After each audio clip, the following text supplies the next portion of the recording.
Well guys, we ain't shat on Nicola Sturgeon for a while, but this new law being pushed through by her gives us a reason to do that, because from what I can tell, it's demented on every bloody level. This is a new trans bill that in my mind should actually be called the Predators Protection Bill or something like that. This is because it gives sexual predators the chance to access new victims even after conviction. Plus it also allows the gender propaganda predators to indoctrinate kids into making decisions they couldn't fully understand if they bloody tried. No!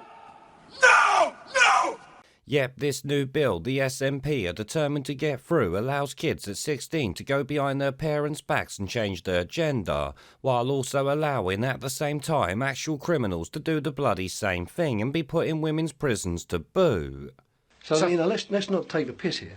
This, as we've already seen, is a bloody bad idea on literally every level, which I guess explains why the SNP are desperate to push it through. I mean, just listen to this in the Daily Mail.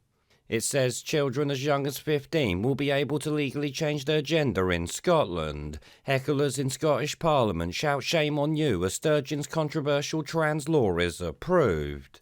The result of the vote on Amendment number 18 in the name of Russell Finlay is yes, 59, no, 64. There were 2 abstentions and therefore the amendment is not agreed to.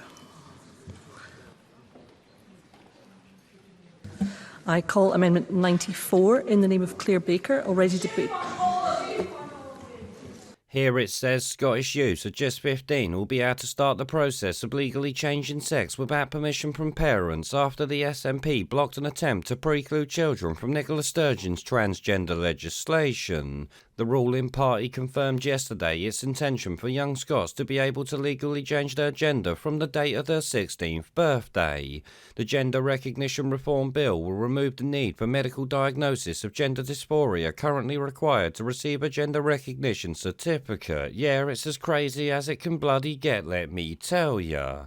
Here it goes on. Sturgeon's close ally Shona Robinson, who's leading the bill through Holyrood, reiterated that time spent living in the opposite gender from the age of 15 would contribute to 6-month minimum time period required to change gender. Amendments to the planned legislation were also rejected by the SNP last night. An attempt to keep the legal age to 18 was quelled by 87 votes to 37, so it was beaten bloody by a lot. It goes on, safeguards to prevent registered sex offenders fraudulently applying to change gender were also defeated, despite concerns the legislation may be abused by male predators wishing to access women's spaces. Not may used, it bloody will be, as we've already fucking seen before.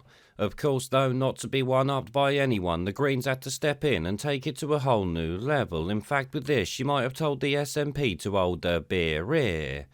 It says Maggie Chapman, one of the strongest backers of the legislation, hit back at those behind the proposed amendments for sending transphobic dog whistles, which she claimed equate trans people with sex offenders. No, the only person so far I've heard do that is you.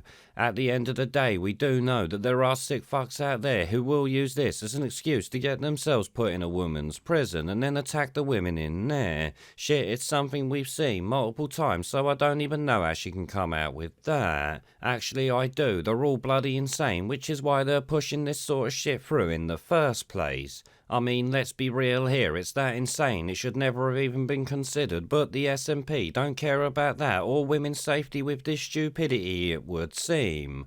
Of course, though, we can expect this sort of law to spread across the UK because her stupidity is something we know politicians love to follow.